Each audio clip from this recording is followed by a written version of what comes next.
Chicos, buenas noches. Bueno, vamos a empezar con avanzar igual con los temas. Hoy día nos toca hablar de parto prematuro, incompetencia cervical y restricción de crecimiento intrauterino. El parto prematuro va más o menos de la mano con lo que hemos hablado la semana pasada, que era de RPM, ¿no? El manejo de la prematuridad, en realidad, sea en RPM con membranas rotas o íntegras, pues es prácticamente similar. Pero ahora vamos a andar un poquito más en lo que es la prematuridad. El parto prematuro es cualquier parto que se genere antes de las 36 semanas consecutivas, ¿no? O sea, antes de cumplir las 37, eso se denomina parto prematuro, ¿no? Entre 20 y 36, ¿no? Ustedes saben que el trabajo de parto son las contracciones que finalmente van a generar cambios cervicales o modificación cervical, ¿no? O sea, una contracción que genere dilatación, eso es un trabajo de parto, ¿no? Si esto se presenta entre 20 y 36 semanas, 6 días, parto prematuro. Hay muchas alteraciones, no alteraciones, sino no hay un consenso, ¿no? A veces en lo que es la definición exacta, ¿no? Y eso es algo que seguramente les ha pasado. Para algunos es 2 centímetros, otros 3. Por ejemplo, el Colegio Americano dice que parto prematuro, o sea, trabajo de parto prematuro es cuando hay al menos 2 centímetros de dilatación, ¿no? Pero la Fundación de Medicina Perinatal y la Asociación Mundial de Medicina Fetal te dice al menos 3 centímetros de dilatación, ¿no? Pero entre 2 y 3 es lo más recomendable, ¿no? ¿Qué es lo que le recomendaría? 2 centímetros, ¿no? Eso también nos dice la norma del Ministerio de Salud, así que en Perú se considera trabajo de parto pretérmino cuando la dilatación es por encima de 2 centímetros, ¿no? Y antes de los 2 centímetros que tenga contracciones, ¿cómo se llama? Amenaza de parto pretérmino, ¿no? Entonces hay 2 términos importantes que tienen que reconocer. Uno es la amenaza y el otro es el trabajo de parto pretérmino, ¿no? Entonces, amenaza de parto es obviamente, como dice su nombre, son contracciones que están amenazando con que se produzca el parto, ¿no? O sea, hay contracciones, pero no hay dilatación. A diferencia del trabajo de parto pretérmino, que hay contracciones, pero que sí hay dilatación, ¿no? De 2 centímetros o más, y que tiene un borramiento cervical más del 50%, ¿yo? Entonces, borramiento más del 50% y dilatación mayor o igual a 2 centímetros, trabajo de parto pretérmino, ¿no? Con respecto a la prematuridad, podemos clasificarla en prematuros tempranos y tardíos, ¿no? Los prematuros tardíos son aquellos que están entre las 34 y 37 semanas. Bueno, 36 días. Los prematuros tempranos son aquellos que están entre las 28 y 34 semanas. Y este grupo pueden clasificarlo entre muy prematuros, entre 28 y 31, y prematuros moderados, entre 32 y 34.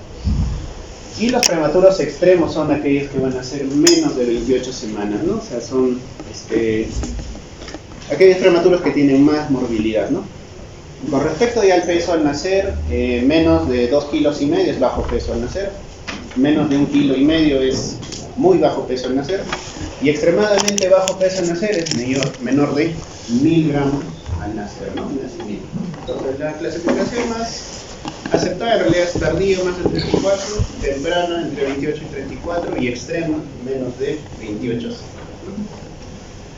Es una causa importante de morbimortalidad perinatal, excluyendo las malformaciones congénitas. Es responsable de la prematuridad del 75% de las muertes perinatales, ¿no? O sea, los bebitos se mueren más de prematuridad que de otra cosa, ¿no? Entonces, la verdad que sí es un problema de salud pública. Y es a donde se busca, no solo ginecología, sino también neonatología, cuidar de estos bebés, ¿no? Como ven, en una manito, pues cómo cabe un bebé tan pequeño, ¿no? Tan prematuro, pero con cuántas complicaciones, ¿no? No puede alimentarse bien, tiene que estar con sonda, no puede respirar bien, tiene que estar con oxígeno, ¿no? Intestino prematuro, se necrosa más rápido, enterocolitis necrotizante, los ojitos no se han formado, retinopatía, visión, ceguera, y el cerebrito también que se daña por la prematuridad, mayor casos de anormalidades neurológicas, ¿no? Asfixia, parálisis cerebral, o anomalías, disfunciones motoras, también principalmente en prematuros, ¿no? Entonces, 50% de las anomalías neurológicas, o sea, creo que es muy común, ¿no? No sé si algunos tendrán familiar, pero por la calle o algún día nos hemos topado con alguien que ha tenido parálisis cerebral o que tiene, ¿no? Y esa persona que tiene parálisis cerebral es posible que haya sido prematuro, ¿no? O prematuro o ha tenido asfixia, ¿no? Tal vez infección. Entonces, manejar la prematuridad es muy importante, ¿no? La frecuencia de los partos pretérminos a nivel mundial es casi del 9%. Nosotros estamos, según el ENDES, casi con un 21% de tasa de prematuridad, ¿no? O sea, un poco más alta de lo que se presenta en Estados Unidos, en Europa, ¿no? De todas maneras, sí es una alta tasa de prematuridad. Claro, los que son más frecuentes son los prematuros tardíos. ¿Cuáles son los factores de riesgo más asociados? Tenemos principalmente el antecedente, ¿no? El antecedente en obstetricia, ya les mencioné, es lo más importante. Si una mamá tuvo preeclampsia en su primer embarazo, en el segundo va a ser preeclampsia, ¿no? Si tuvo parto prematuro, va a ser parto prematuro. Si tuvo un macrosómico, tiene riesgo de ser macrosómico. Lo mismo pasa acá, ¿no? Entonces, los factores de riesgo más asociados son parto pretérmino, rotura prematura de membranas como antecedente, o una pérdida temprana en la mitad del embarazo, ¿no? El principal factor de riesgo. Disculpen.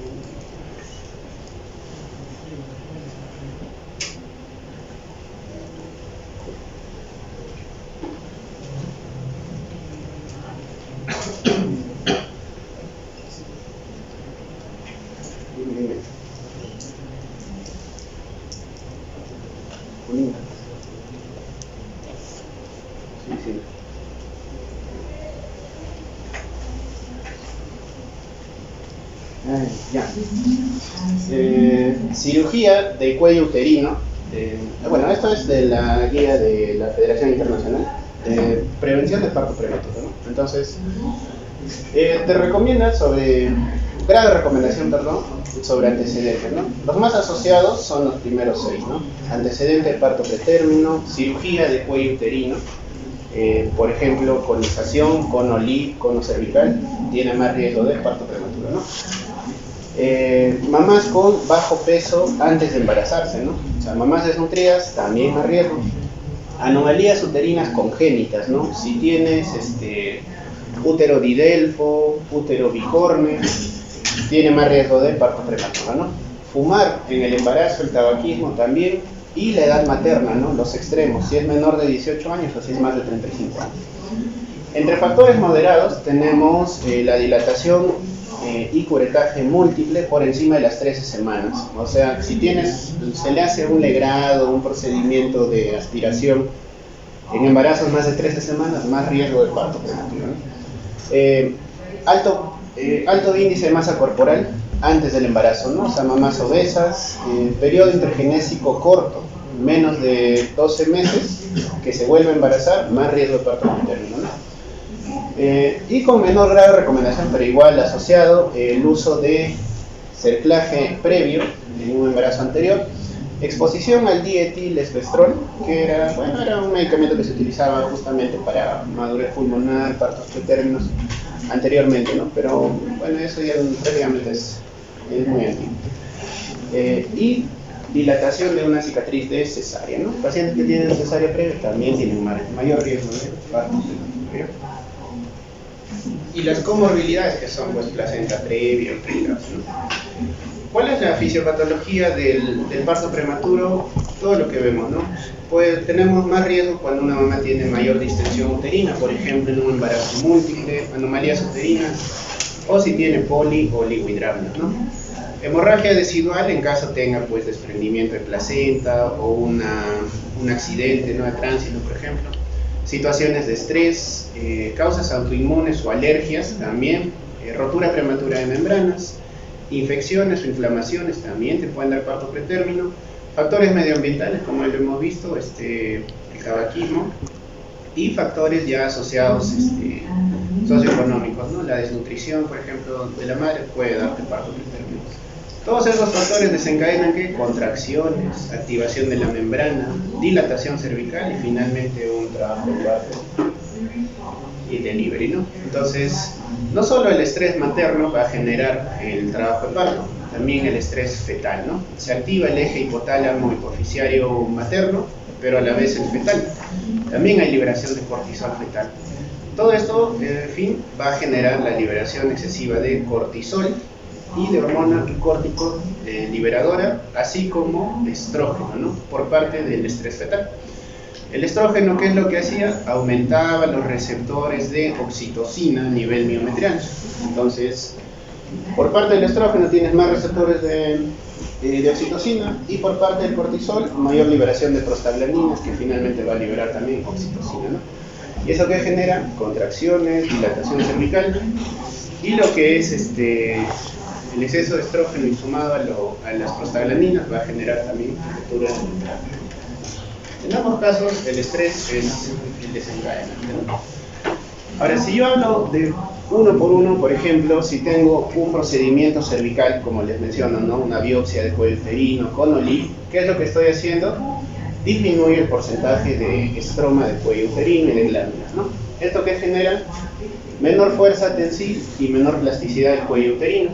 Ahora, también hay menor producción de moco por las glándulas cervicales, y esto genera mayor producción de prostaglandina. Todo eso en que desencadena en una degradación del colágeno, finalmente una insuficiencia cervical, y el cuello va a ser, se va a abrir, ¿no?, y lleva al parto prematuro. Las infecciones genitourinarias como la citus, las vaginosis bacterianas, la corioamnionitis o la anomalía de la flora vaginal genera mayor colonización bacteriana de la membrana fetal, ¿no? Estas bacterias van a generar sus enzimas que van a finalmente romper la membrana, digiere la membrana amniótica, ¿no?, y genera una rotura prematura de membrana. Ya lo vimos la semana pasada, las colagenasas, ¿no? También nos pasa lo mismo con la hemorragia anteparto. El uso de sustancias, por ejemplo de cocaína, va a generar vasoconstricción uterina, hipoperfusión placentaria. Eventualmente todo desencadena mayor producción de prostaglandinas, ¿no?, y eso que genera contracción. Las anomalías uterinas, anomalías mullerianas, tenemos el útero septado, miomas intracavitarios. Todo eso genera una alteración del volumen de la cavidad uterina, genera aumento de los requerimientos de sangre, isquemia y necrosis del tejido fetal, y igual va a desencadenar secreción de oxitocina, ¿no? Disculpen. ¿Aló? Dime. Tiene cita, mijita, no encuentran algo. Mayor volumen uterino, y bueno, por embarazo múltiple polidramias genera alteración de los receptores de oxitocina, y todo esto contracciones uterinas. Todo, como ven, desencadena parto prematuro, principalmente por el estrés materno y fetal, ¿no?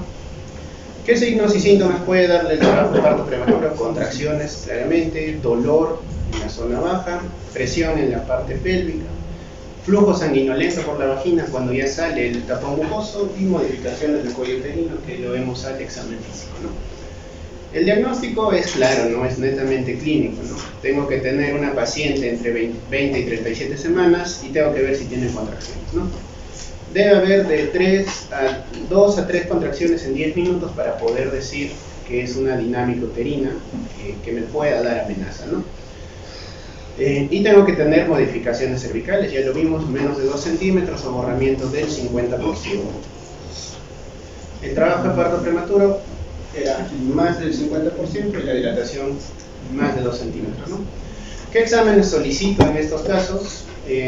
Uno, si tengo una paciente que tiene o está dilatando o solo tiene contracciones, tengo que confirmar el estado de las membranas, ¿no? Para ver si estoy frente a una rotura de membranas o solo a un trabajo de parto prematuro o una amenaza de parto prematuro, ¿no? Dos, cultivo recto vaginal de estreptococo del grupo B. Siempre en partos prematuros se asocia el estreptococo grupo B, ¿no? Análisis de orina y urocultivo, justamente para descartar o buscar la causa del parto prematuro. Y pruebas para detectar ITS, ¿no? Por ejemplo, la clamidia, gonococo, sífilis, también pueden dar parto prematuro como infección, ¿no? Entonces, prácticamente lo que hago es, si tengo a alguien que está prematuro y veo las contracciones o las percibo, tengo que buscar cuál es la causa de esta amenaza, ¿no? O cuántos son, es un embarazo múltiple, tiene polidramnios, tiene anomalía de útero, ha tenido antecedentes, todos los factores que hemos visto tengo que buscarlos, ¿no? Principalmente infecciones es lo que se busca, siempre en toda paciente que tiene amenaza de parto prematuro o trabajo de parto prematuro. ¿Y qué es importante? La cervicometría. ¿Ya? Esto sí es algo importante. ¿Por qué? Porque la diferencia es clara, ¿no? O sea, si yo tengo a alguien que me está amenazando, ¿no? Yo quiero saber si de verdad va a actuar o es puro cloroco, ¿no? Como dicen, perro que ladra no muerde, ¿no? O sea, es lo mismo con la amenaza de parto prematuro, ¿no? O sea, me da contracciones, pero yo quiero saber, oye, ¿qué fue? ¿Se va a producir el parto o no? ¿O solo me estás amenazando? ¿Cómo diferencio si es que una paciente tiene una amenaza o tiene un trabajo de parto inminente? Es con la cervicometría, justamente. Tengo que hacer pruebas que me determinen a mí si es que solo me está amenazando o de verdad se va a producir el parto. Una de ellas, y la más barata obviamente, es la cervicometría, ¿no? O sea, hacer una cervicometría no cuesta nada, es usar el ecógrafo y medir el cuello uterino, ¿no? Entonces, este es un cuello, por ejemplo, normal, largo, ¿no? El cuello debe medir más de 25 milímetros siempre antes de las 28 semanas, ¿no? Eso es lo más importante. Cuando pasa las 28 a 32 semanas, tiene que estar, para decir cuello corto debe ser menos de 20 milímetros. Y más de 32 semanas, menos de 15 milímetros, ¿no? Por ejemplo acá, ¿no? Este es un cuello largo, 33 milímetros, y este cuellito chiquito, ¿no? 11 milímetros. Entonces, ¿cuál de esos dos creen que sí puede producir un parto en los próximos 7 días? ¿El primero, el largo o el corto? Es lógico que el corto, ¿sí? Pero ¿cuál es la importancia principalmente de la cervicometría? Es su alto valor predictivo negativo, ¿no? Si yo tengo a alguien que viene amenazándome, que tiene contracciones y encuentro un cuello largo, no se va a producir un parto en los próximos 7 días, porque su valor predictivo negativo es casi del 98%, ¿no? O sea, tener un cuello largo me da a mí la garantía de que no va a haber un parto prematuro. Pero si tengo un cuello corto, ahí sí vamos 50-50, ¿no? Puede que sí, puede que no. ¿Qué es mejor? Es igual hospitalizar. El manejo siempre del cuello corto debe ser hospitalizado, ¿no? Si tengo a alguien con cuello corto, se hospitaliza. Busco la causa de la amenaza y le doy tratamiento, ¿no? Y en caso pues avance, se produzca, pues brindo la mejor atención para ese bebé, ¿no? Y en embarazos gemelares, ¿cuál es la medición del cuello normal? Antes de las 24, igual 25 milímetros, punto de corte, hasta las 28 semanas, 20 milímetros, y después de las 28, 10 milímetros, ¿no? Es por eso que los embarazos dobles son los que más se adelantan, ¿no? Casi el 90% de embarazos dobles son prematuros, ¿no? No llegan a término. Entonces, otra forma en la que yo puedo determinar si es que esa amenaza se va a convertir en un trabajo de parto es a través del dosaje de fibronectina fetal, ¿no?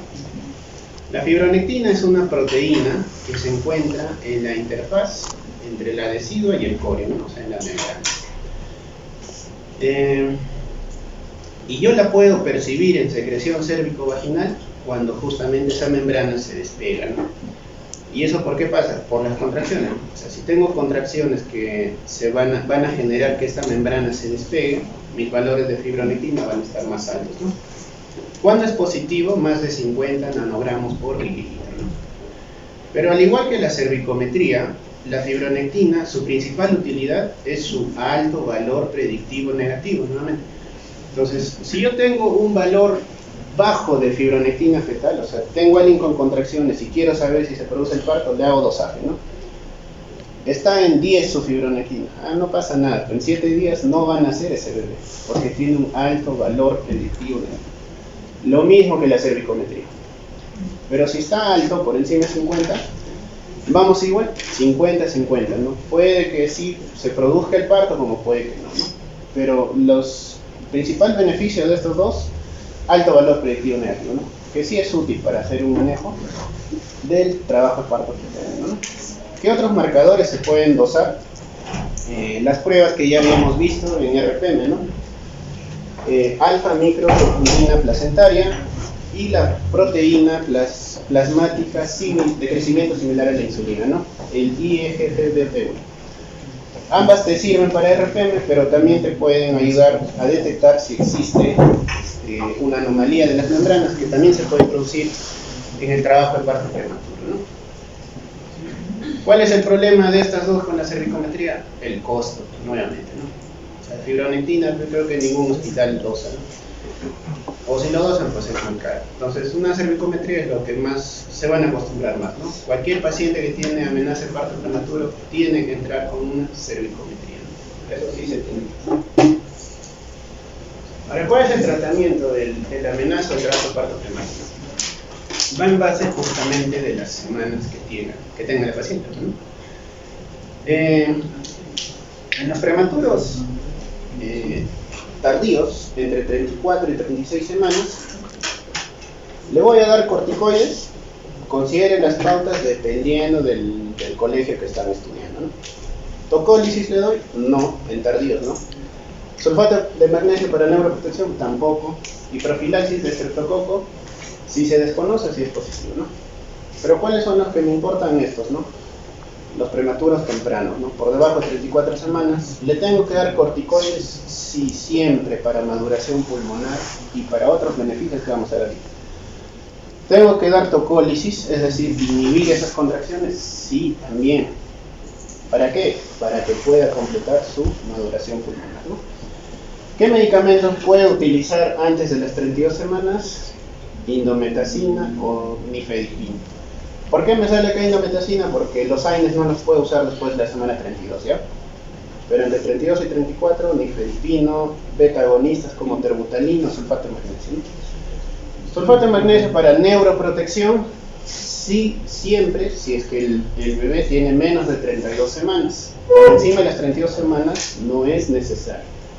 Pero vamos a ver que hay un estudio de Cochrane que nos dice que hasta las 34 puede haber algún beneficio, ¿no? Pero bueno, hasta ahora todo nos dice que 32 semanas se tiene que dar sí o sí neuroprotección. ¿Ya? Entonces, el manejo siempre del trabajo de parto prematuro es darle corticoides, ¿no? ¿Cuál es el beneficio de los corticoides? Principalmente, como vemos aquí, nos dice que dar corticoides en casos de inminencia de parto prematuro ha demostrado disminuir la morbilidad y la mortalidad neonatal, ¿no? ¿En qué casos? Disminuye la severidad, la frecuencia ¿de qué? Del síndrome de distrés respiratorio, ¿no? Riesgo relativo 0.6, o sea, es un factor protector, ¿no? Disminuye la incidencia no solo de distrés respiratorio, sino de hemorragia intracraneal, enterocolitis necrotizante y muerte neonatal, ¿no? Entonces, darle corticoides no solo es maduración pulmonar, por eso se denomina maduración sistémica, ¿no? Porque no solo hay beneficio en el pulmón del bebé, sino en otras áreas, ¿no? Entonces, siempre cuando el producto tenga menos de 34 semanas, mayor eficacia de los corticoides entre las 48 horas de haber culminado las dosis y los 7 días antes del parto prematuro, ¿no? Es por eso que es de beneficio. Disculpen. Dime, estoy en clase. ¿Aló? Principalmente beneficio. ¿Quién me dice qué corticoides se utiliza para parto prematuro?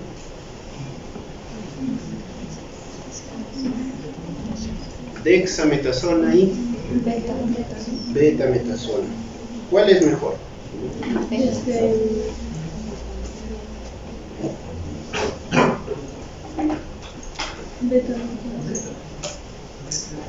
Beta. ¿Por qué?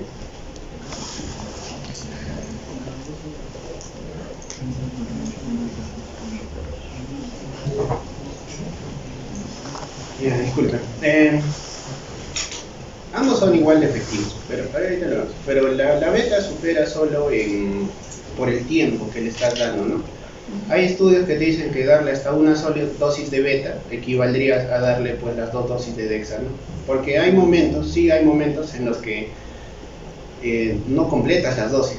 O sea, llega la paciente, el primer día le estás dando el corticoide y el segundo día ya está haciendo, ¿no? O sea, con esos estudios, la beta supera un poco a la dexa, pero ambos cumplen casi la misma función. Lo más importante de esta diapo es que los corticoides tienen beneficio entre 48 y 77 días, entre 48 horas y 7 días. Eso significa que se debe dar corticoides no por si acaso, ¿no? O sea, se tiene que dar cuando hay una inminencia o una sospecha de parto prematuro inminente. Es decir, tengo a alguien con cuello corto, lo que les decía, ¿no? Oye, tienes un cuello corto, puede que pase, puede que no. Esa paciente debe recibir corticoides. Pero si viene alguien pues de 32 semanas, tiene el cuello largo, ponte que tienes dosaje de fibronectina negativo, tiene una ITU, ¿le darían corticoides? No, porque todo lo que nos dice de que si se puede producir el parto es negativo. Si el cuello es largo, no va a nacer en una semana ese bebé. Entonces, ¿habría algún beneficio de darle corticoides? No. Es por eso, y nuevamente lo recuerdo, la amenaza de parto prematuro se trata con corticoides siempre que haya una inminencia de parto, ¿ya? Inminencia. Entonces, justamente por lo que están leyendo ahí, ¿no? El beneficio dura hasta 7 días. O sea, darle corticoides a alguien por si acaso, no, ya no se da. Pero sí hay gente que da corticoides por si acaso, ¿no? Tienes un embarazo doble, vienes a las 30 semanas a mi consultorio y te voy a poner corticoides, por si acaso. No, pues no se da. Y ahora vamos a ver por qué no deben dar corticoides en exceso. Entonces, antes de las 34 semanas, si tengo una inminencia, siempre corticoides, siempre. Entre 34 y 36, ¿qué se debe hacer? Ha habido un estudio en 2016 justamente para ver el efecto de beta entre 34 y 36 semanas con 6 días, es decir, prematuros tardíos. ¿Hay beneficio o no? En este periodo se ha demostrado que darle corticoides en ese periodo redujo significativamente el riesgo de morbilidad respiratoria neonatal en esta población. O sea, ¿tiene beneficios? Sí tiene darle beneficios en el periodo tardío, ¿no? Pero ¿a quiénes? Aquellos que nunca han recibido corticoides previamente. O sea, si nunca le han dado corticoides y tiene una inminencia de parto entre 36 y 37 semanas, también le pueden dar una dosis de rescate a estas pacientes, ¿no? Porque también tiene beneficios. ¿Y qué nos dice sobre el neurodesarrollo? Y eso es a lo que iba, ¿no? ¿Por qué no deben dar muchos corticoides, ¿no? Hay un metaanálisis del 2022 que ha evaluado más de 1 millón de niños, ¿no?, que han sido expuestos a corticoides cuando estaban en la barriguita de la mamá, y se ha visto que hay un ligero aumento en el riesgo de trastornos neurocognitivos al año de edad en estos niños. No solo en los que han tenido un parto prematuro tardío, también en aquellos que han recibido corticoides e incluso han nacido después de las 37 semanas, ¿no? ¿Para qué? Para trastornos mentales o conductuales, ¿no? Se ha demostrado que estos niños que han recibido corticoides tienen más riesgo de déficit de atención, hiperactividad, y en algunos casos han demostrado espectro de trastorno autista. O sea, dar corticoides por si acaso, ya sabes por qué ese niño es hiperactivo cuando tenga pues 2 o 5 años, ¿no? O sea, dar corticoides por si acaso, ¿por qué mi niño no presta atención en clase, ¿no? ¿O por qué los ya son universitarios y no prestan atención? Tal vez han recibido corticoides. Entonces, el corticoide por si acaso, eso olvídense, ¿no? No todas las pacientes deben recibir corticoides, ¿ya? Justamente por esto, ¿no? el riesgo de los trastornos neurocognitivos, ¿no? ¿Qué es lo que debo dar? Ya lo han mencionado, dexa o betametasona, ¿no?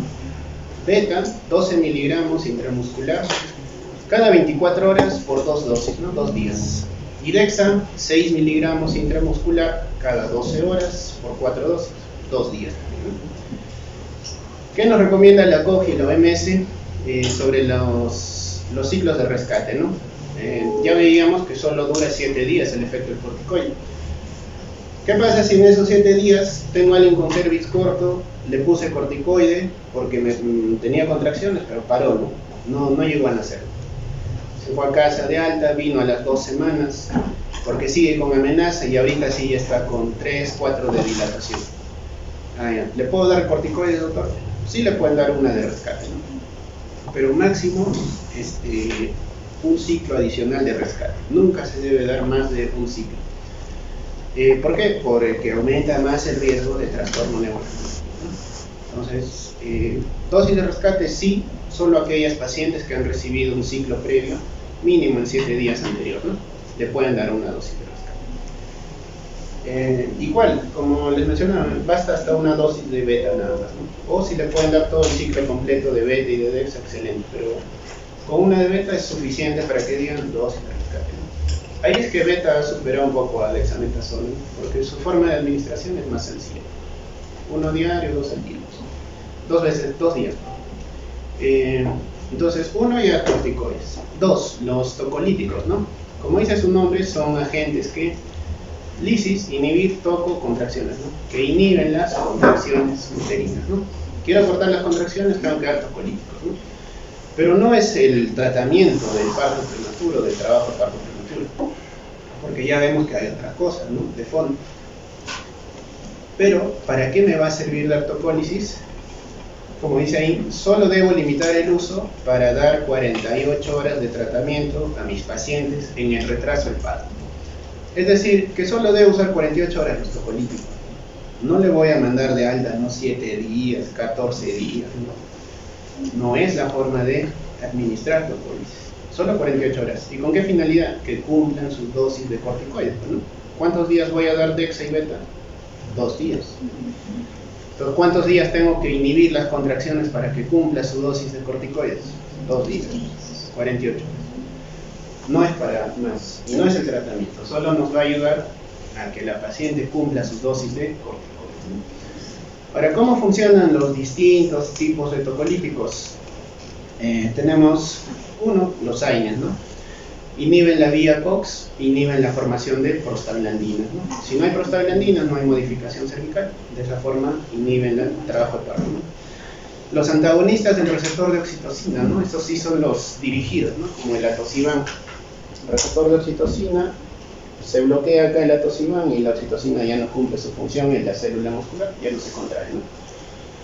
Los bloqueadores de canales de calcio, que son los que tienen sí o sí que aprender a usar, ¿no? Recuerden que el calcio ingresa a la célula y el calcio es usado para activar las fibras de actina y miosina, ¿no?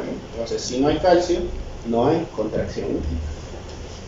Donadores del óxido nítrico inhiben también la acción de la actina y miosina, pero a través de el GMP cíclico, ¿no? Y los agonistas beta-2 adrenérgicos también inhiben la contracción, pero a través de un mediador celular, ¿no? Como el AMP cíclico, ¿no? Le quitan la energía a la célula muscular. Entonces, de esta forma pueden actuar, ¿no? ¿Cuál es el que sí tienen que aprender a manejar? Es el nifedipino, que son los bloqueadores de canales. ¿Y por qué tienen que aprender? Porque es lo único que van a tener, ¿no? Beta agonistas no hay, solo hay ciertas unidades en el Perú y tienen muchos riesgos de utilizar para inhibir las contracciones, ¿no? Sulfato de magnesio, mucho riesgo. AINE es muy difícil que usen después de las 32 semanas. Nitroglicerina no creo que utilicen. Atosiban solo hay en Europa, ¿no? Por eso el único que van a utilizar es nifedipino. Entonces, los bloqueadores de canales de calcio son recomendados, sí, y son fáciles de administrar porque son de vía oral, ¿no? Las dosis recomendadas son 20 a 30 miligramos seguido de 10 miligramos cada 6 horas, ¿no? O sea, le puedo dar una dosis única entre 20 y 30 miligramos y luego ya le dejo su dosis de mantenimiento 10 miligramos cada 6 horas. Cada pastilla de nifedipino viene de 10 miligramos. Otro esquema que es muy utilizado es darle 10 miligramos cada 20 minutos por 3 dosis, ¿no? O sea, en un lapso de una hora le doy igual los 30 que le iba a dar, pero espaciados cada 20 minutos, ¿no? Y luego ya le dejo el mantenimiento cada 6 horas o cada 8 horas, dependiendo de cómo estén las contracciones, ¿no? No tienen efectos adversos en el feto o en el recién nacido, o sea, no son teratogénicos, pero sí causan ciertos efectos adversos maternos, ¿no? Por ejemplo, taquicardia, náuseas, sofocos, hipotensión sobre todo, y problemas cuando el paciente tiene cardiopatía dependiente de la precarga, ¿no? Los AINES puedo dar, sí, pero recuerden, antes de las 32 semanas, ¿ya? ¿Por qué no después de las 32 semanas? ¿Qué es lo que puede producir? ¿Nadie?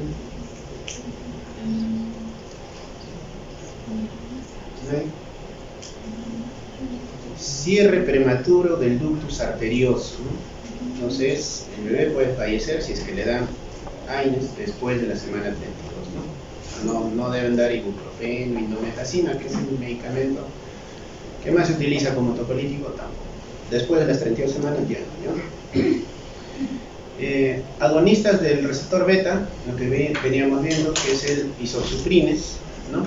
O la terbutalina, relajan el músculo liso, pero tienen efectos adversos más graves, ¿no? Principalmente sudoración, cardiopatías,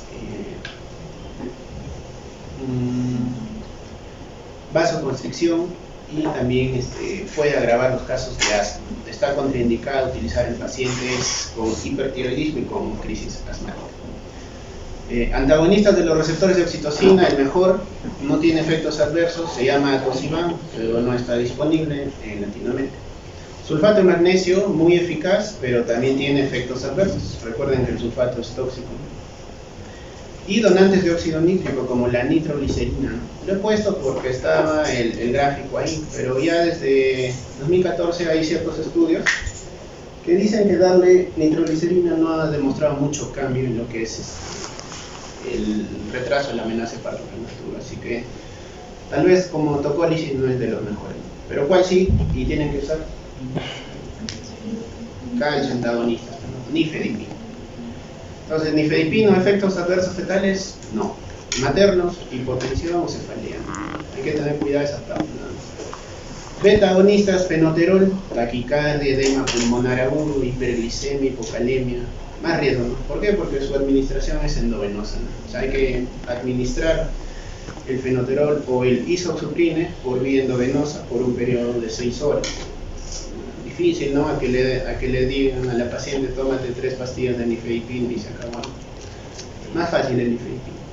Indometacina no pueden dar, como les dije, después de las 32 semanas por el cierre precoz del ductus, ¿no? ¿Qué otra cosa puede causar en el bebé? Oligomidramnios, hemorragia intraventricular y enterocolitis necrotizante, ¿no? Principalmente estos dos cuando se ha utilizado por más de 5 días. Pero por ejemplo, ¿dónde sería un buen momento para utilizar indometacina? En casos de amenaza de parto prematuro por polidramnes, ¿no? O sea, tengo una paciente que tiene polidramnes, que tiene harto líquido, y ese harto líquido está distendiendo el útero, ¿no? Y eso está generando las contracciones. Tiene menos de 32 semanas, le daré nifedipino o indometacina, ¿no? Porque a la vez voy a hacer que su líquido empiece a bajar, porque causa un oligomidramnio. O sea, a la par trato el polidramnio y a la vez inhibo las contracciones, pero solo si tiene menos de 32 semanas. Atosiban no tiene ningún efecto, pero como les digo, no está disponible. Nitroglicerina, ningún efecto, excepto cefalea en la madre. Y sulfato de magnesio, ¿no? Hipotonía, mayor riesgo de muerte perinatal infantil, depresión respiratoria en la madre, náuseas, vómitos, cefalea, hasta paro cardíaco, ¿no? Si es que no se administra de forma correcta. Entonces el nifedipino es lo más seguro. Entonces ya hemos visto corticoides, tocólisis, ahora vemos la neuroprotección con sulfato de magnesio, ¿no? ¿En qué casos? Siempre antes de las 32 semanas, cuando tengo un riesgo de parto prematuro inminente. O sea, tengo un cuello corto, está con contracciones, no las inhibo a pesar de darle tocolíticos y está empezando a dilatar, le tengo que dar sulfato de magnesio. ¿Qué significa neuroprotección? Va a proteger el cerebro ¿de qué? De la parálisis cerebral, ¿no? Existen ciertos neurotransmisores que son dañinos. Uno de ellos es el aspartato glutamato, ¿no? El ingreso de calcio a las células, a la membrana neuronal, va a generar que haya exceso de este neurotransmisor que es el aspartato. El aspartato va a generar liberación de óxido nítrico y daño de la mitocondria, que finalmente va a hacer morir las células, las neuronas, ¿no? Eso suele pasar con los prematuros. ¿Qué es lo que va a hacer el sulfato de magnesio? Bloquea justamente esa entrada de calcio y de esa forma protege la membrana neuronal, entre comillas, ¿no? Sí se ha demostrado beneficios, principalmente en personas antes de las 32 semanas, no solo de parálisis cerebral, también de hemorragia intraventricular grave, ¿no? Entonces, dar sulfato de magnesio es bueno, sí, y lo tenemos que dar siempre antes de las 32 semanas. Lo que les mencionaba es que hay un estudio Cochrane que ha revisado el año pasado justamente si le doy neuroprotección a estas pacientes antes de las 34 semanas, ¿qué es lo que ha encontrado? Menor incidencia de parálisis cerebral, ¿no? Riesgo relativo 0.5. ¿Qué más? Menor riesgo de parálisis cerebral o muerte neonatal. También tengo menor riesgo de anomalías del neurodesarrollo, menor riesgo de hemorragia intraventricular severa y un poco menor riesgo de displasia broncopulmonar, ¿no? Entonces, pero principalmente su mayor beneficio es parálisis cerebral y hemorragia intraventricular. Entonces, en estos casos de sulfato de magnesio, todavía la OMS te recomienda 32, pero hasta las 34 semanas se puede usar. Lo importante es iniciarlos, ¿no? Porque ya han visto los problemas de prematuridad, suelen ser pues parálisis cerebral, ¿no? ¿Qué esquema utilizo de sulfato de magnesio? Tienen estos tres esquemas, los más frecuentes: Pritchard, Suspin y Cibai, ¿no? Pritchard es la forma de dar intramuscular, es un esquema francés. Suspin es lo que utilizamos nosotros, todo Latinoamérica utiliza Suspin. ¿Cuánto es? 4 gramos endovenoso, dosis de ataque, y 10 gramos endovenoso por hora, 1 gramo, perdón, endovenoso por hora de dosis de mantenimiento, ¿no? Ese es el esquema: 4 gramos endovenoso y 1 gramo por hora de mantenimiento. ¿Y el esquema de Cibai cuál es? Eso usan los norteamericanos: 6 gramos endovenoso de ataque y 2 gramos por hora, ¿no? ¿Cuál es la diferencia? Que ellos usan más dosis, ¿no? Pero nosotros también usamos Cibai, principalmente ¿para qué? Para manejo de eclampsia, ¿ya? Cuando tenemos, y este esquema tienen que aprenderlo, porque el sulfato de magnesio no solo sirve como neuroprotector de parálisis cerebral, también nos sirve para prevenir las convulsiones en gestantes con preeclampsia, ¿no? Entonces, si tiene preeclampsia severa, le inicio Suspin, 4 gramos. Y si ya me convulsionó, le doy Cibai, 6 gramos.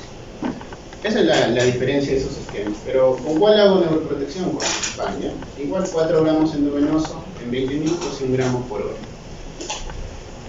Entonces, ya dimos neuroprotección, ya teníamos la amenaza, hemos visto que el cuello es corto, tenía el riesgo y el parto ya se va a producir, no es inminente. Parto vaginal o parto por cesárea. Entre 26 y 37 semanas siempre se determina a través de la presentación fetal.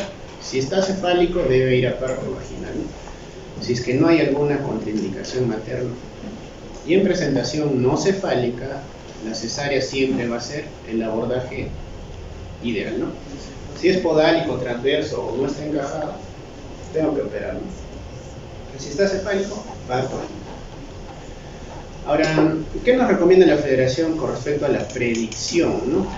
Entonces, bueno, ya han visto lo que es el parto prematuro, pero ahora, ¿qué es lo que nos importa? Es predecir, ¿no? Justamente ahí va la cervicometría. ¿Qué te recomienda? Que entre cualquier paciente que haya tenido un parto previo de parto prematuro, tengo que valorar factores de riesgo, y lo segundo, tengo que hacer cervicometría. Siempre. No solo en el momento que venga con contracciones, sino tengo una paciente que tuvo un parto prematuro previo, esa paciente obligatorio en su futuro embarazo le tengo que hacer cervicometría desde el primer trimestre. Primer, segundo, tercer trimestre tiene que tener cervicometría. ¿Por qué? Para justamente detectar y prevenir, ¿no? ¿Se puede prevenir? Sí se puede prevenir. Pero para eso, para prevenir, tengo que predecir quién me puede hacer parto prematuro, ¿no? Y lo más importante es ver factores de riesgo, ¿no? El antecedente de parto prematuro es el más importante. Y si quiero prevenir, ¿qué es lo que me recomienda la guía? Uno, disminuir el tabaquismo en estas pacientes, detectar la bacteriuria asintomática en el primer control prenatal, tratar las vaginosis bacterianas y otras infecciones del tracto genital siempre, y darle progesterona vaginal, ¿no? El tratamiento y la prevención, del parto prematuro lo hago con progesterona vaginal. De primera línea, en mujeres que estén asintomáticas, con cervix corto, y en aquellas que no tienen cervix corto, pero que han tenido historia de parto prematuro. Entonces, nuevamente, ¿no? Paciente que tuvo antecedente de parto prematuro, ¿qué es lo que debe recibir en un futuro embarazo? Progesterona. ¿Y de qué tipo? Vaginal, ¿ya? ¿Le puedo dar oral? No, no sirve. Dar oral es como no dar nada. Tiene que ser vaginal. La progesterona vaginal. ¿Cuánto de progesterona? 200 a 400 miligramos por día. ¿Desde cuándo? Antes de la semana 16. ¿Hasta cuándo? Hasta las 34 semanas, que ya pasó el periodo de prematuridad.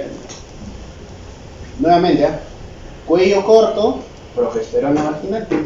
No cuello corto, pero historia de parto prematuro, progesterona vaginal. Le tengo que dar desde el primer trimestre, ¿ya?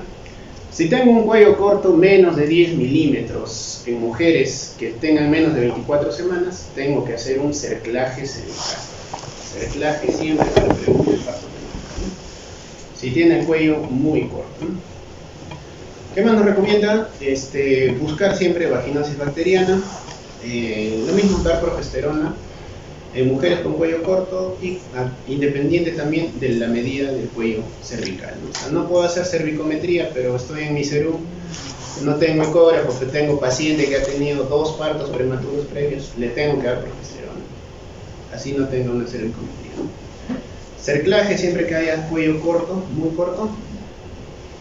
Cerclaje electivo en personas que han tenido partos muy extremos, por lo general más de 3 o insuficiencia cervical. Y un cerclaje abdominal en mujeres que han tenido traquelectomía o tienen insuficiencia cervical, ¿no? También. Pero lo más importante, cervicometría siempre y progesterona, ¿no? Entonces, ¿cómo hago la prevención? Si tengo incompetencia, que ahorita lo vamos a ver, cerclaje, ¿no? Si la paciente tiene antecedente de parto prematuro o abortos tardíos o tiene una longitud cervical pequeña, le tengo que hacer la cervicometría cada 2 o 3 semanas desde el primer trimestre, ¿no? Si el cuello es corto, tengo que darle progesterona vaginal. Esta guía es de Barcelona, te dice también puedes dar pesarios, ¿no? Los pesarios son pequeñas estructuras de plástico que se ponen en el útero como con finalidad de mantener el cuello cerrado, ¿no? Sí se puede usar también, solo que son un poco costosos, pero progesterona sí, siempre.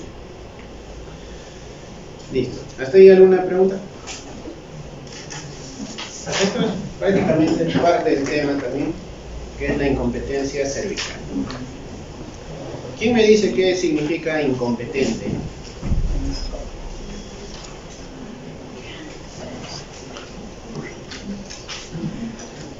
¿Has conocido a alguien incompetente?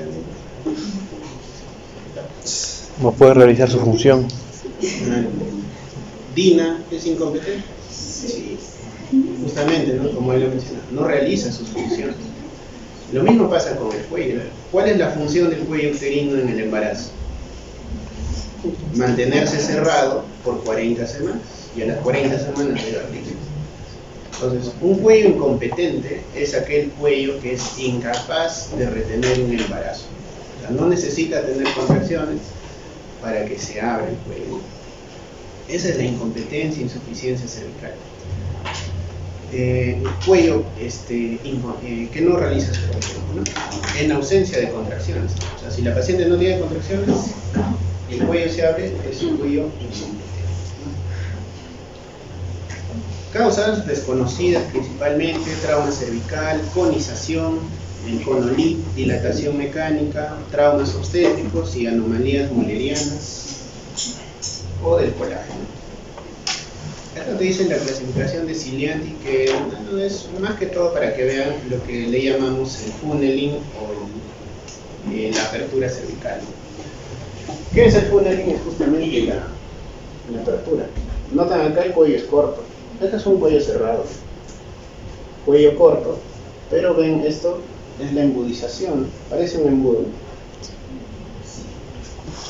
3 tipos de embudización: en Y, en V y en U, ¿no? Más que eso es prácticamente la medición del cuello, ¿no? Pero cuando vemos embudización, este es un signo claro de incompetencia o insuficiencia cervical, ¿no? La embudización es un signo de incompetencia. Y a través de ahí hacen el diagnóstico.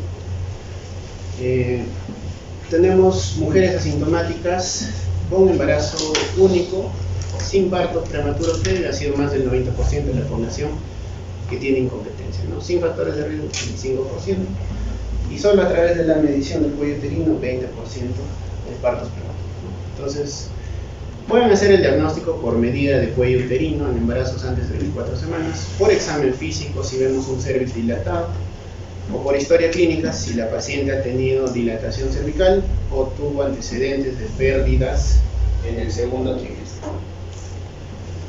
La medición del cuello uterino siempre debe ser bajo la técnica, ¿no? Por eso dice reproducible, porque se tiene que tener ciertas características para hacer la medición del cuello.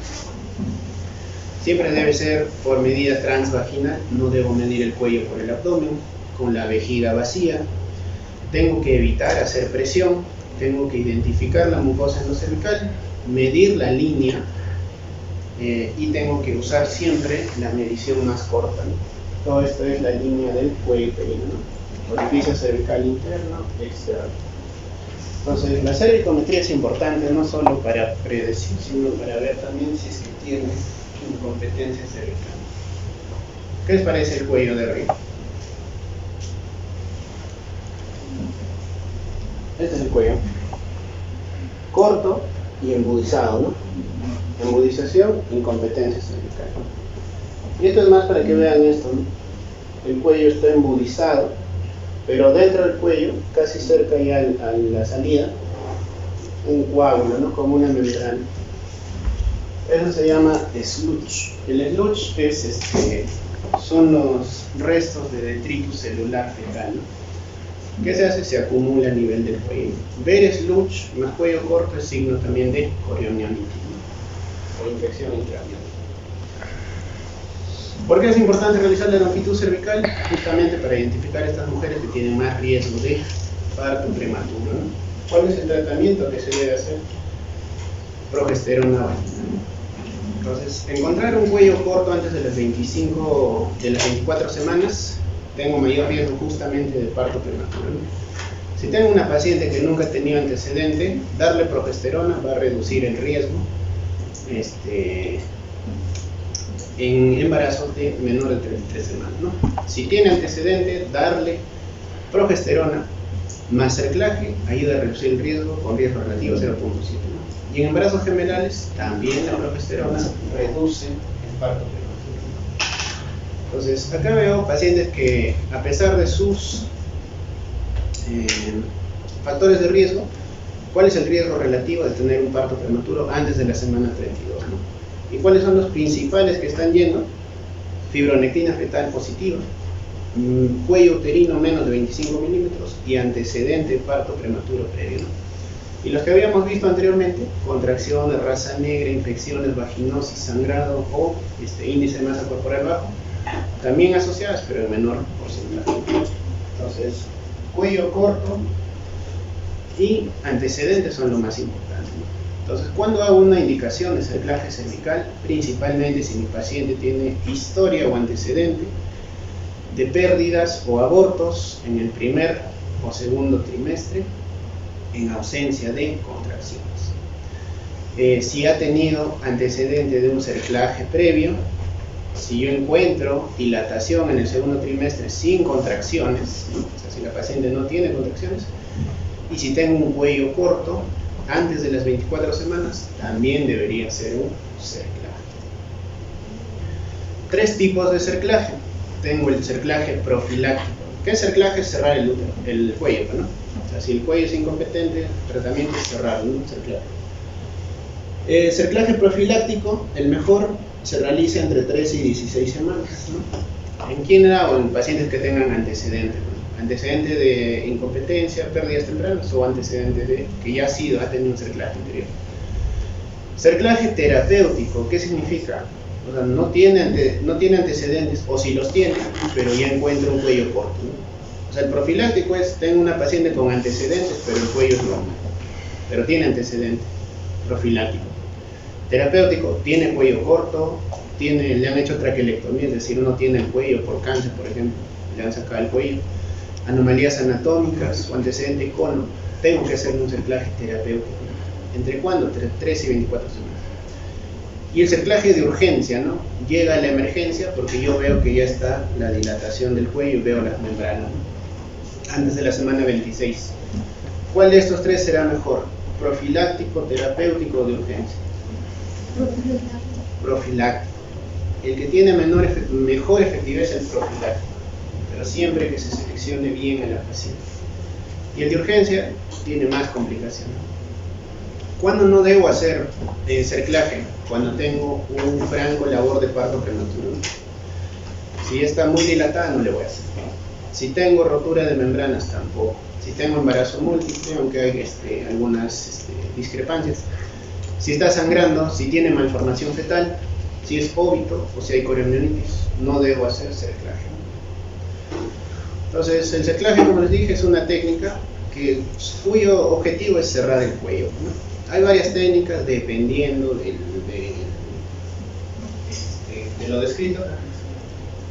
La más común, la técnica más segura, más frecuente es esta, ¿no? El cerclaje de McDonald. Es sencilla y es muy antigua, pero sí es muy útil, ¿no? Como ven, con una sutura que es no absorbible, entro por aquí, salgo acá abajo, vuelvo a entrar, vuelvo a salir y acá arriba amarro, ¿no? O sea, he agarrado todo el cuello y arriba hago un nudo y lo cierro, cerclaje. McDonald, el más sencillo, menos complicaciones y uno de los más efectivos, en los años 50. Cerclaje de Shirotkar, también buena efectividad. ¿Cuál es el problema? La malla. Utilizo una cinta llamada Merciless. ¿Qué hago con la técnica Shirotkar? Abro un poquito por encima del orificio externo y le meto una cinta, una malla, y lo amarro para que permanezca cerrado. También buena efectividad, pero más problemas en que se puede infectar esa malla.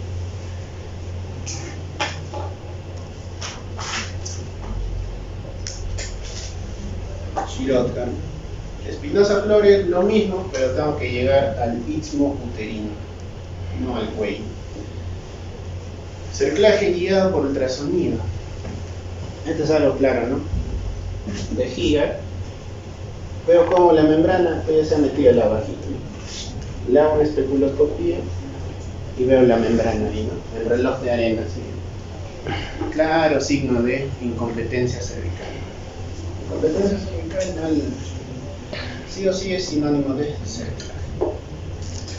Cerclaje de urgencia tipo McDonald es lo mismo, tengo que hacer el mismo punto, pero como todo está fuera de la bolsa, con un hisopo devuelvo la bolsita para adentro, ¿no? Y le hago los puntos. ¿Cuál es el problema? Al hacer cerclajes de urgencia es que se me puede romper la bolsa, ¿no? Al momento de meter el punto. Entonces yo mismo ya hice que sea un RP. Por eso tiene más riesgo de complicaciones el de urgencia y es mejor el profiláctico. Fernández, igual istmo vaginal con malla, y el laparoscópico es el de Benson, ¿no? ¿Qué hago a nivel del istmo? Le meto una malla, pero no acá abajo, sino por vía laparoscópica, ¿no? Y lo amarro. También, ¿en qué casos usaré Principalmente traquelectomía, ¿ya? Si tengo una paciente oncológica que no tiene cólico, cerclaje de Benson. Ahí está la malla, vía laparoscópica. Entonces, lo más importante con el cerclaje, ¿no? Tengo paciente que tiene antecedente de parto prematuro. Tengo pacientes con cuello corto. ¿Cuál es la efectividad del cerclaje?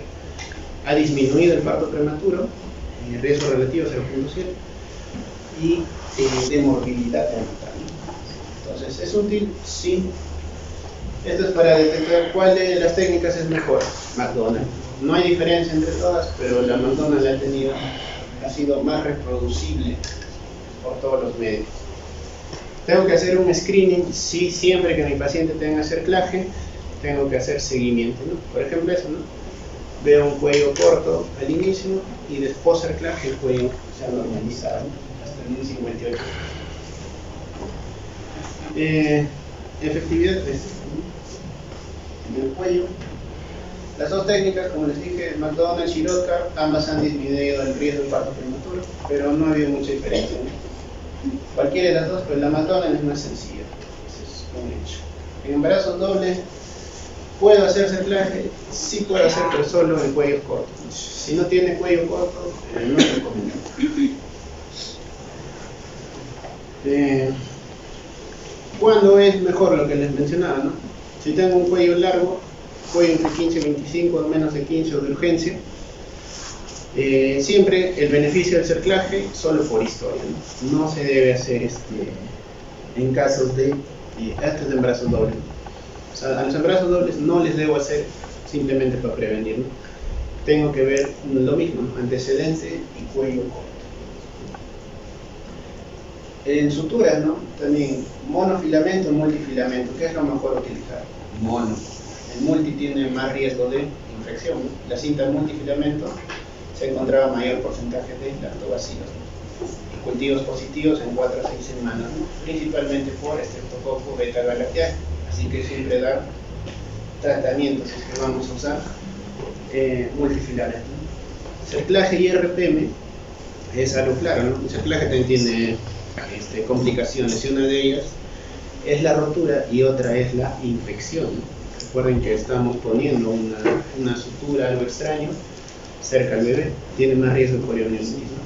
En 48 horas se puede asociar la coriomielitis. Entonces, lo mismo el algoritmo, principalmente cuando antecedente del parto prematuro y sobre todo cuello corto, ¿no? Es para que lo revisen. Entonces, ¿qué es lo mejor?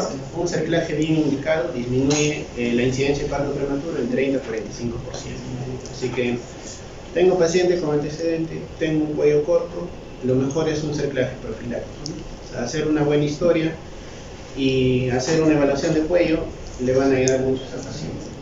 Indicarle un cerclaje.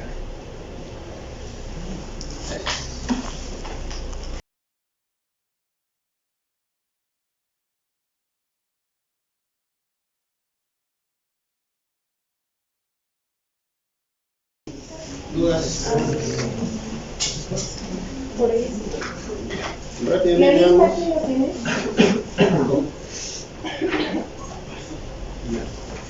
Vamos con este tema. Este es un tema corto, pero también es importante. La restricción de crecimiento intrauterino, ¿ya? Restricción de crecimiento en bebés pequeños. ¿Qué significa restricción?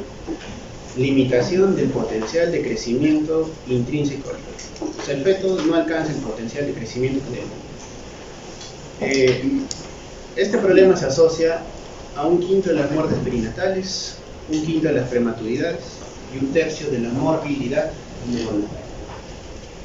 Sí, es un problema frecuente. Entonces, ¿cómo detectamos que un feto es pequeño, no? Eso es lo importante. ¿Cómo detectamos la gravedad del caso? ¿Y cómo clasificamos esa gravedad?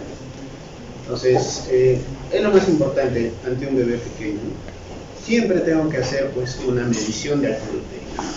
Y por eso es que hay curvas de crecimiento en cualquier tarjeta de control prenatal que han visto y en cualquier calculadora que se pueda utilizar. Entonces, si yo tengo un bebé con altura uterina baja, ¿no? Durante el control prenatal, tengo que sospechar RCI. Todas las gestantes entre 32 y 34 semanas deben de tener una ecografía, tengo que hacer antes de las 28 semanas en pacientes de alto riesgo. ¿Quiénes serán de alto riesgo? Antecedente de recibo y pacientes con insuficiencia placentaria. Por ejemplo, tiene riesgo de preeclampsia, también tiene riesgo de recibo. Y si la altura uterina es debajo del percentil 10, ¿no? O sea, tiene 32 semanas y le hago el control y en la altura uterina me sale pues 28, está más pequeño para el tiempo, ¿no? Tengo que descartar el recibo. ¿Cómo hago? Le pido un estudio. Tengo que hacer una estimación del peso total, ¿no? ¿Cómo se hace? Midiendo la cabecita, diámetro biparietal y perímetro cefálico, circunferencia abdominal y longitud de fémur, me van a dar a mí el peso estimado en la ecografía, ¿no? Entonces hago esa medición de estos 4 parámetros que hace la biometría fetal y te va a dar el ponderado peso fetal estimado, ¿no? Como en este caso, para 28 semanas, 813 gramos, ¿no? Bajito, para 28. ¿Qué percentil va a ser? Eso es lo que queremos saber en base a las calculadoras, ¿no? Sí les recomiendo que utilicen calculadoras en RCI. La restricción de crecimiento es algo muy común, muy frecuente, se ve con bastante frecuencia últimamente. Y algo que les ayuda a ustedes y a cualquier ginecólogo es el uso de calculadoras, ¿no? ¿Por qué? Porque no nos vamos a acordar todo, ¿no? Para 33 semanas, ¿cuánto es el peso estimado de la cabeza de un bebé? Perdón, ¿cuánto es la medida de la cabeza de un bebé? ¿Cuánto es el peso estimado para 27 semanas con 5 días? Son cosas que a veces no vas a tener el punto exacto. Pero, ¿qué es lo que sí te va a ayudar? Las calculadoras. Tenemos 2 calculadoras que vamos a ver. Pero esta ahí es la de Barcelona, que es la más frecuente y la más útil. Entonces, ¿cuáles son factores de riesgo de restricción de crecimiento intrauterino? Tenemos causas fetales, maternas y placentarias, ¿no? Fetales tenemos aneuploidías, ¿no? Los bebés con trisomías 18, 13 y 21 son los que suelen ser pequeños. Malformaciones no cromosómicas como gastrosquisis, anfalocel y cardiopatías, síndromes genéticos e infecciones, ¿no? Por ejemplo, el TORCH. Causas maternas que son muy asociadas, principalmente en la edad materna, más de 40 años, tabaquismo, uso de cocaína, ejercicio, antecedente de pequeño para la edad gestacional o óbito, mamá hipertensa, enfermedad renal, síndrome antifosfolipídico, papá pequeño al momento de nacer, amenaza de aborto, preeclampsia o hipertensión gestacional, baja ganancia de peso durante el embarazo y diabetes gestacional. Prácticamente son los mismos factores de riesgo que para preeclampsia, ¿no? La preeclampsia y la restricción de crecimiento están muy asociadas. Entonces, son casi los mismos factores, ¿no? Factores menores, igual anemia, preeclampsia, edad materna avanzada, nulliparidad, el índice de masa corporal, la fertilización in vitro, consumo de alcohol, enfermedad pulmonar y el exceso de cafeína, ¿no? Consumir más de 300 miligramos por día, es decir, más de 3 tazas, más riesgo de que el bebé no crezca. Placentarias, placenta previa, tumores de placenta, mosaicismo placentario, hemorragia anteparto y arteria umbilical única. Entonces tenemos que diferenciar los pequeños constitucionalmente normales de la restricción de crecimiento intrauterino, ¿no? ¿Qué significa esto? Tengo un bebé que en la barriguita se ve pequeño, ¿no? Pero no quiere decir que tenga una insuficiencia placentaria. Es decir, por ejemplo, si pongo en la balanza a un bebé peruano y a un bebé europeo, un bebé peruano de los Andes, ¿eh? Y un bebé europeo, ¿cuál creen que sea más grande? El europeo, ¿no? O los gringos. ¿Pero por qué? Porque esa es su constitución, ¿no? O sea, los peruanos constitucionalmente somos pequeños, a diferencia de otras razas, ¿no? Pero no quiere decir que el embarazo de ese bebé haya cursado con una insuficiencia placentaria, a eso se refiere, ¿no? Hoy es pequeño, pero es por constitución, ¿no? O tengo, no sé, ¿de quién habla? A ver, hablemos de presidentes. Tengo a Alejandro Toledo y a Vizcarra, ¿no? Obviamente el hijo de Toledo va a ser más pequeño que el de Vizcarra. ¿Pero por qué? No quiere decir que haya un problema de insuficiencia placentaria, simplemente son constitucionalmente pequeños. Esa es la diferencia de la constitución y de la restricción. aquel bebé que tiene una restricción de crecimiento sí tiene un problema placentario. O sea, el bebito no ha alcanzado el crecimiento que debe, pero no porque los papás sean pequeños, sino porque hay un problema en la placenta que ha impedido que el bebé crezca, ¿no? ¿Y con qué cursa el RCU? Insuficiencia placentaria, ¿no? ¿En qué se denomina eso? Hipoperfusión placentaria. Como no hay mucho flujo en la placenta, el bebé va a tener hipoxia crónica y déficit de absorción de nutrientes, ¿no? Pero ambos bebés, si se dan cuenta, cursan con el bajo peso, que es debajo del percentil 10. Pero ¿cuál va a diferenciar si es pequeño o tiene una restricción? El Doppler, ¿no? O sea, si tiene Doppler alterado, es RCU. Si tiene un Doppler normal, pero es pequeño, es posible que solo sea pequeño constitucional. Entonces, ¿qué es un bebé pequeño? Aquel bebé que está por debajo del percentil 10, ¿no? Los bebés deben estar, pues, en esta curva de crecimiento, ¿no? Entre el percentil 10 y el percentil 90, ¿no? Percentil 50 es lo ideal, ¿no? De su peso para la edad gestacional. Debajo del percentil 10, bebé pequeño. Entonces, tengo un porcentaje de falsos pequeños, que son aproximadamente el 12%, principalmente por calibración del ecógrafo, ¿no? Tal vez lo mido bien, me puede dar falsos pequeños. Por eso hace la medición hasta el percentil 10. Entonces, tengo un bebé debajo del percentil 10. ¿Cuál es la pregunta? ¿La fecha de última regla es correcta? Es decir, ¿la edad gestacional de este bebé es correcta? Tengo que verlo. Si la fecha de última regla no es correcta, es decir, la mamá no es confiable, tal vez no es un pequeño, sino que yo estoy erróneamente midiendo o pesando a ese bebé en base a su edad gestacional, ¿no? Y eso pasa con mucha frecuencia en bebés o mamás que no se controlan el embarazo, ¿no? Hay personas que llegan a los 5 meses de embarazo, no tienen ningún control prenatal y no tienen ninguna ecografía y no se acuerdan su regla para... Entonces, esas pacientes tú no puedes saber si realmente tiene 36 semanas, ¿no? ¿Qué tal tiene 34 semanas y tú la estás tomando en 36? Para 34 su peso 2 kilos está bien, pero para 36 es bajo peso. Entonces, antes de evaluar un RCU siempre verifiquen la edad gestacional, ¿no? ¿Y cuál es la mejor edad gestacional por encima de la fecha de última regla? Ecografía de primer trimestre, donde haya esa medición, que es longitud corononalga, ¿no? Tengo que tener una ecografía con longitud corononalga para hacer una correcta estimación de la edad gestacional, ¿ya? Entonces, corroboro primero si el bebé pequeño tiene la edad gestacional en base a ecografía primero. Si la medida es correcta, sí. La siguiente pregunta que me hago es, ¿tiene malformaciones o infecciones o cromosomopatías? Ese será un RCU anómalo, ¿no? Cuando el bebito tiene alguna malformación, ¿no? Pues tengo que hacer una ecografía detallada, estudios serológicos para descartar infecciones, buscar tóxicos, síndrome antifosfolipídico, que se asocia a RCU también. Cariotipo en caso tenga mucho riesgo de anomalía genética, como estos casos. ¿Qué es lo que veo acá? Prognatismo. ¿Qué es lo que veo acá? Sindactilia, ¿no? 4 deditos y cardiopatías, ¿no? Entonces, aquel bebé que tenga una anomalía se llama RCU anómalo. Si mi bebito no tiene ninguna malformación o cromosomopatía o infección, no es un PEG anormal. La siguiente pregunta es, ¿cómo está la arteria umbilical? ¿Está normal o está anormal, no? Acá es una arteria umbilical normal por este motivo, ¿ya? Este pico es la sístole y este espacio es la diástole.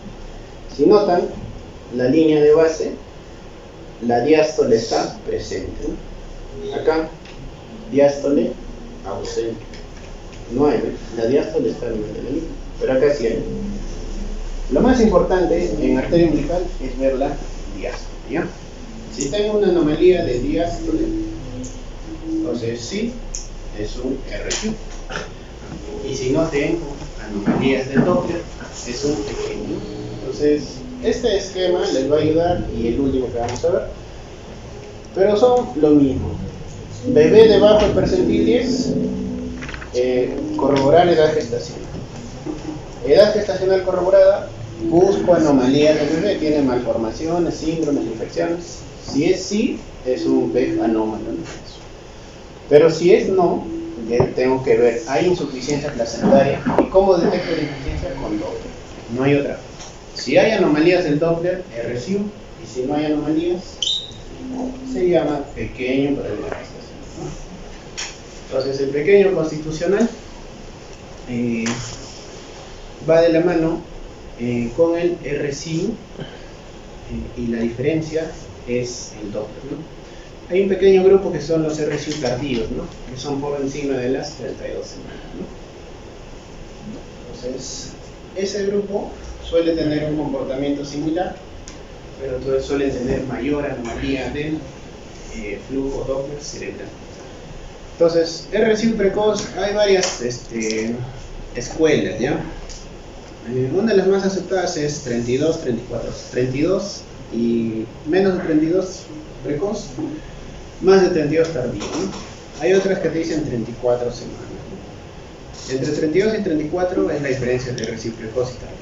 ¿Cuál es el problema en los precoces? Es que son aquellos bebés que tienen más complicaciones, porque son los que nacen más prematuros, ¿no? Debajo de las 34.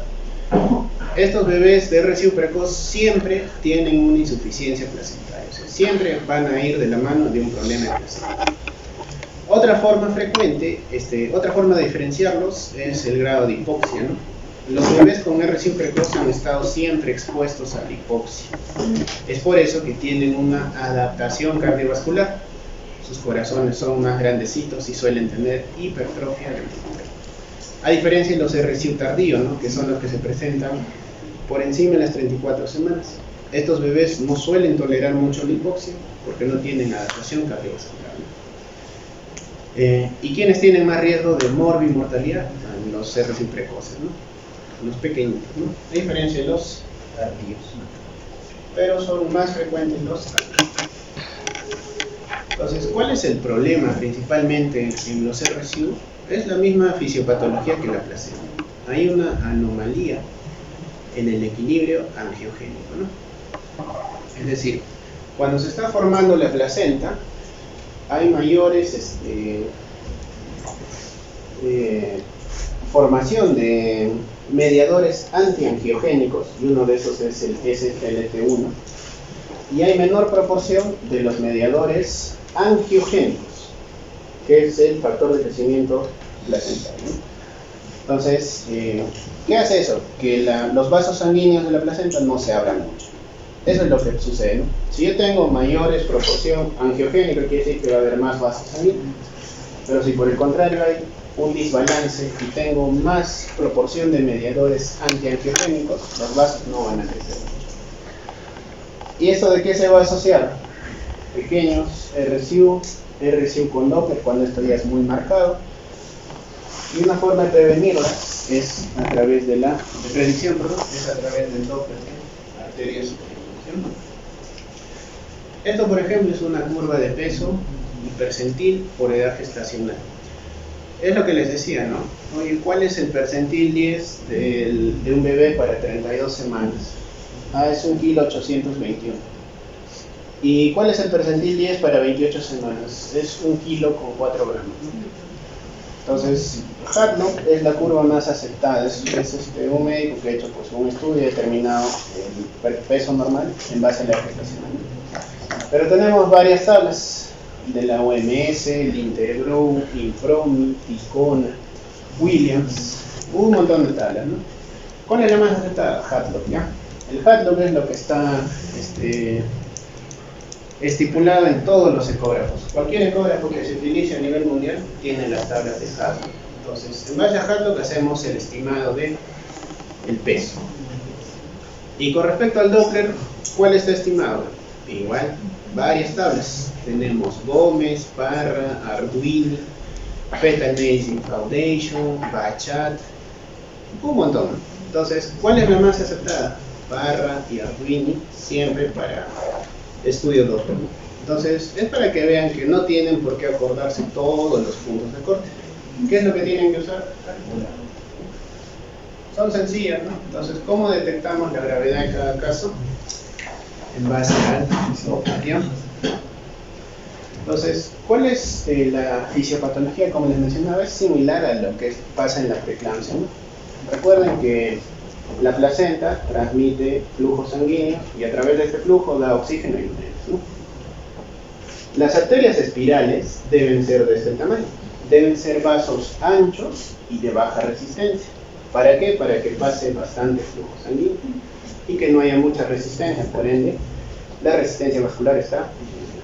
¿Qué pasa en la preeclampsia? Como ha habido una normalidad en la formación de la placenta y de la invasión trofoblástica, estos vasos sanguíneos son pequeñitos, pero tienen alta resistencia, ¿no?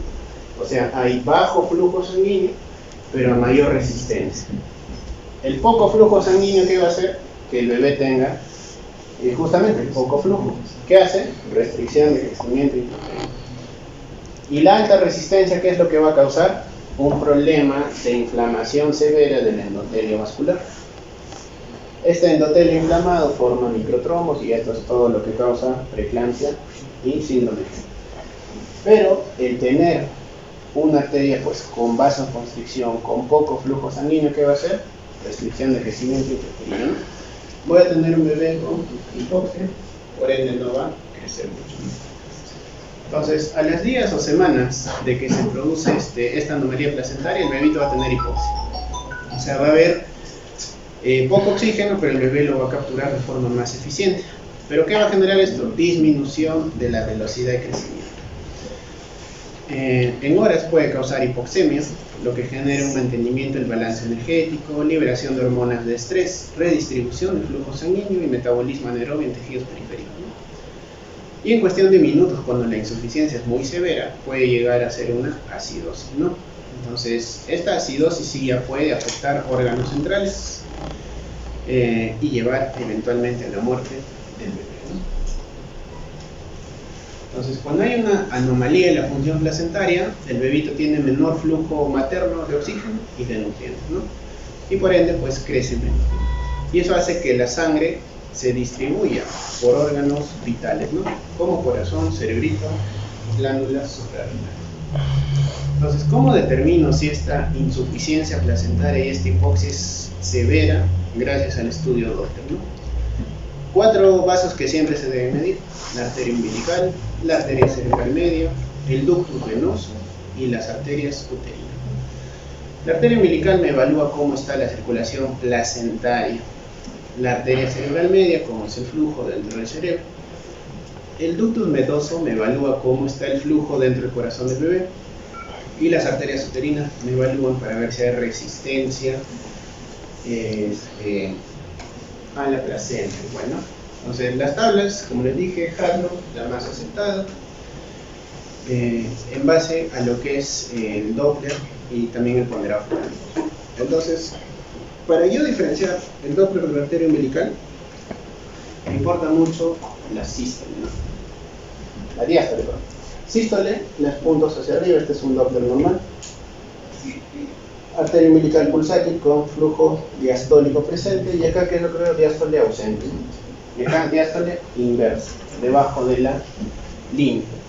La diástole, y esto, si van a grabarse una imagen, esta es la más importante tal vez, porque ¿qué les diferencia a ustedes que están frente a una restricción de crecimiento leve, moderada, severa?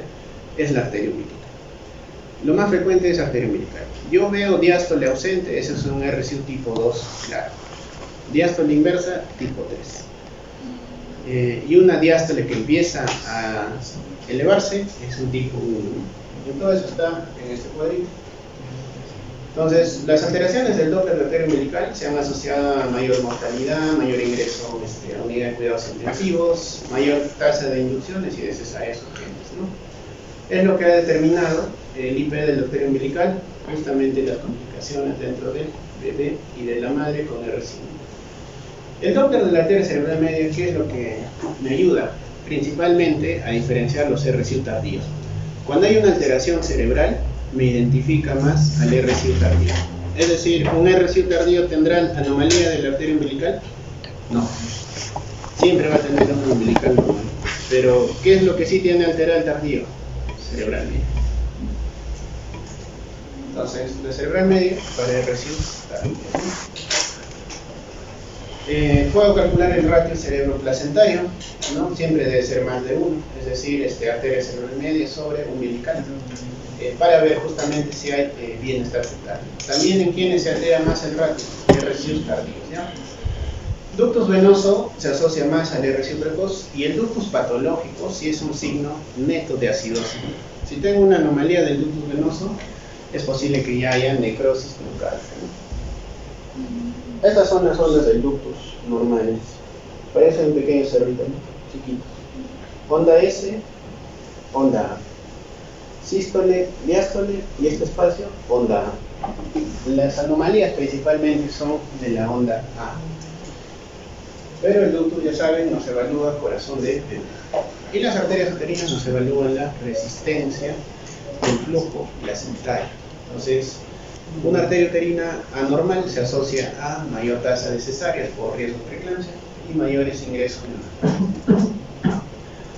¿Cómo clasificamos a un bebé si es pequeño en base a la gravedad? En grado, ¿no? Entonces, este es el resumen. El RSU de grado 1 es aquel bebé que es pequeño pero que tiene una insuficiencia leve, ¿no? El severo, grado 2, baja sospecha de acidosis fetal, grado 3, alta sospecha, grado 4, ¿no? Entonces, ¿cómo lo diferencia?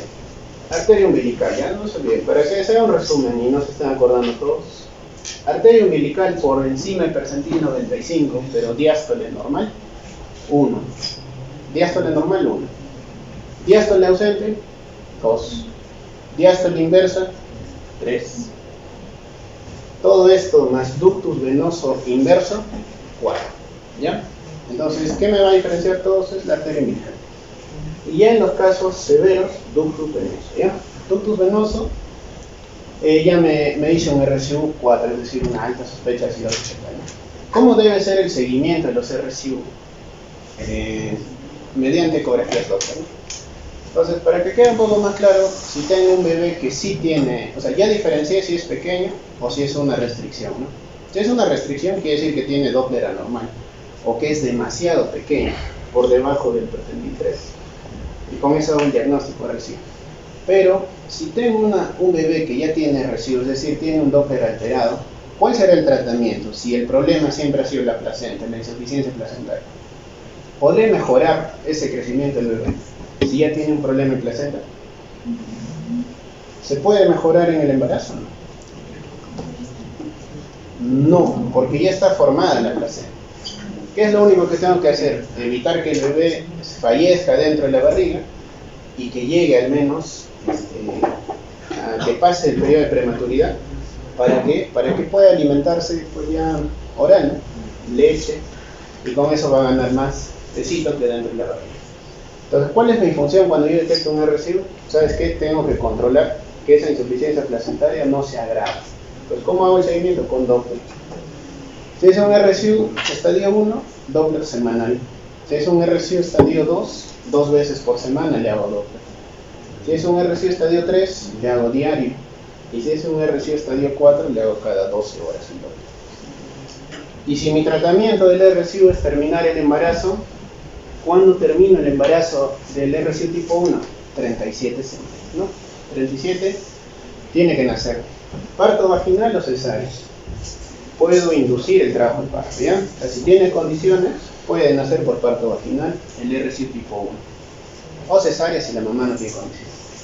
Pero el tipo 2, 3 y 4 siempre deben nacer por cesárea, ¿ya? Y el tipo 2, ¿cuándo debe nacer? 34 semanas. El tipo 3, 30 semanas. Y el tipo 4, a las 26 semanas ya tiene que nacer, ¿no? Por el alto riesgo de óbito fetal.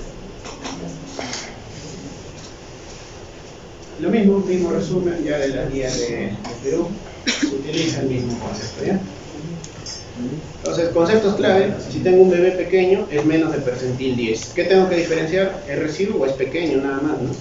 ¿Con qué diferencio? Doble. Pidan doble. Los que se complican más, los precoces, ¿no? Tienen mayor anomalía de arteria umbilical, por eso son más fáciles de diagnosticar que los tardíos. Pero los tardíos son los más frecuentes. Siempre debo utilizar la clasificación de RSU un resumen de cómo diferencian un RCU temprano y un tardío, que es básicamente lo que hemos hablado, el seguimiento y el manejo. Y el esquema, ¿no? Si tengo un bebé pequeño, no se olviden, pequeñito, descartar, corregir siempre la gestacional, ver si es un bebé sano, y si es sano, Doppler de arteria umbilical para confirmar la restricción de crecimiento. Como les dije, ¿cuál es lo más aceptado? Temprano 32 semanas, tardío más de 32 semanas. Busco todas las anomalías de Doppler y estadio a mi paciente de RCU y le hago un seguimiento. Doctor, ¿y si es pequeño? ¿Qué hago con los pequeños? Lo saco a las 37 semanas.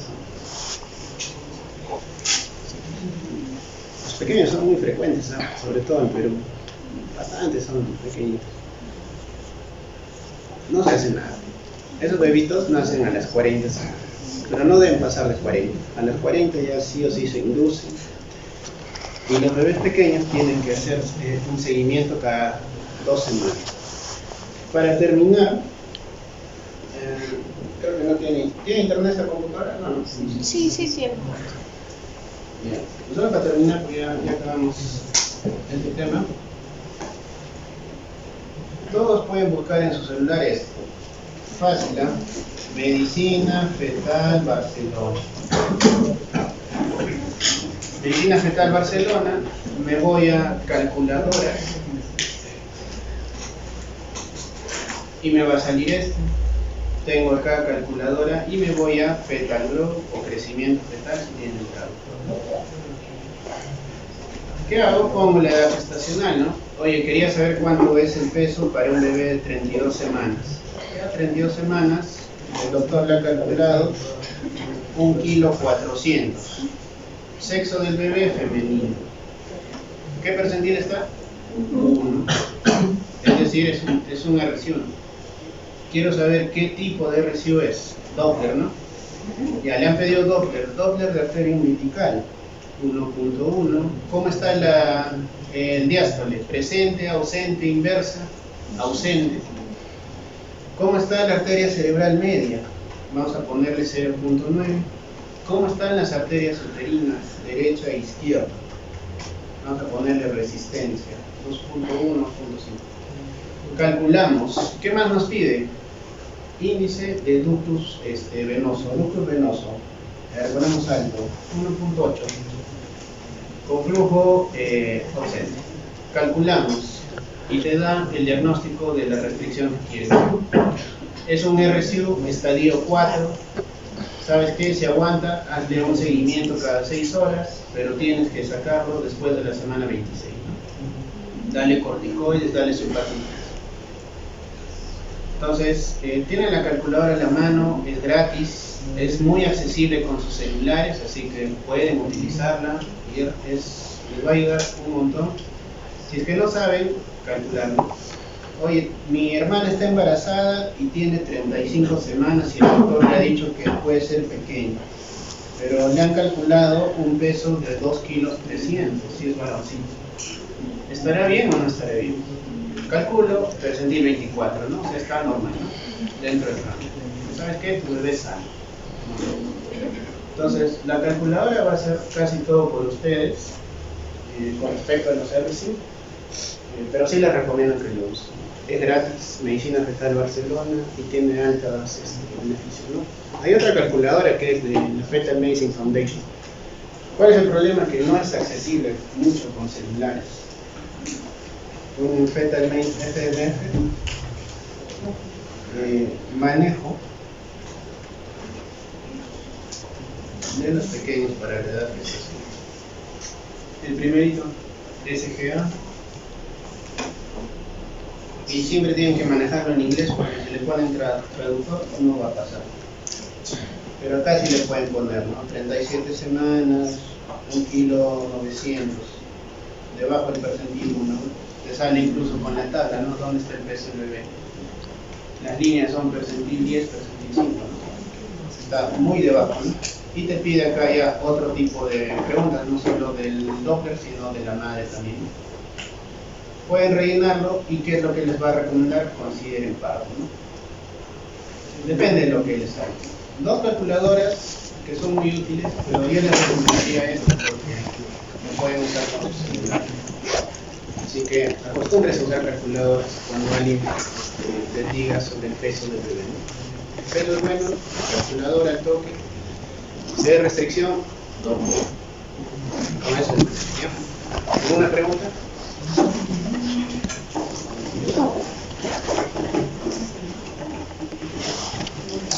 Tienen la lista.